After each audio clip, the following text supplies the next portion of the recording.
Okay, we're looking at portions of the digestive tract here as well. You can see the uvula, which would flap back posteriorly to prevent food and liquids from going up into the nasopharynx. You have the pharynx, more correctly oropharynx, or the throat.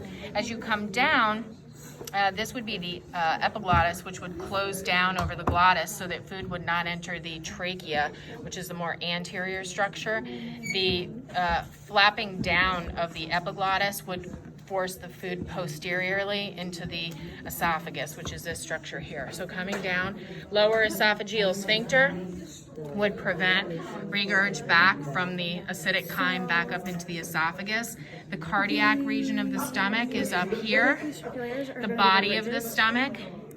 The pyloric region of the stomach is the distal region.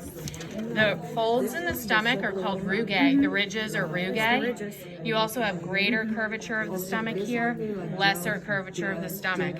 The next sphincter as you're going down the digestive tract is right here. This is the squeezed in area is the pyloric sphincter. The pyloric sphincter is the muscular sphincter between the stomach and the small intestine. The first loop of the small intestine here is the duodenum. It's about the first 10 or 12 inches. It's a C-shaped curve. You can also see the pancreas right here. You can see the major pancreatic duct, it's white.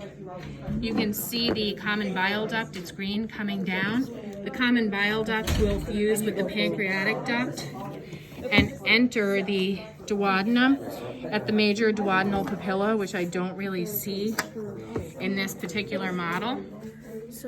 As you move down, the next loop of small intestine from the duodenum would be the jejunum. That's kind of the upper portion here.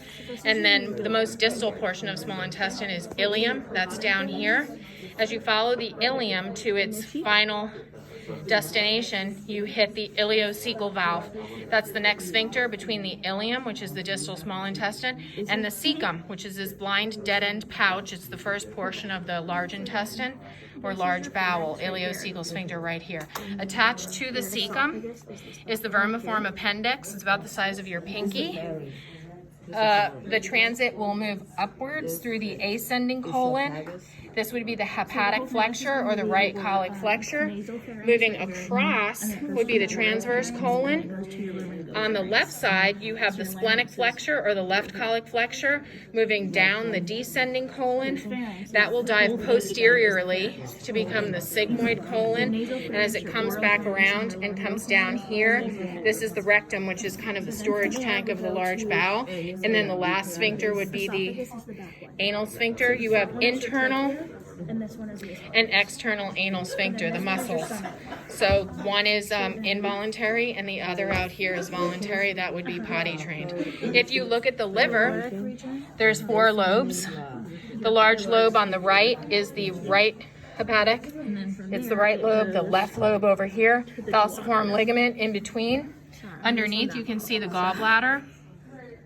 This kind of sharply rectangular delineated lobe is the quadrate lobe.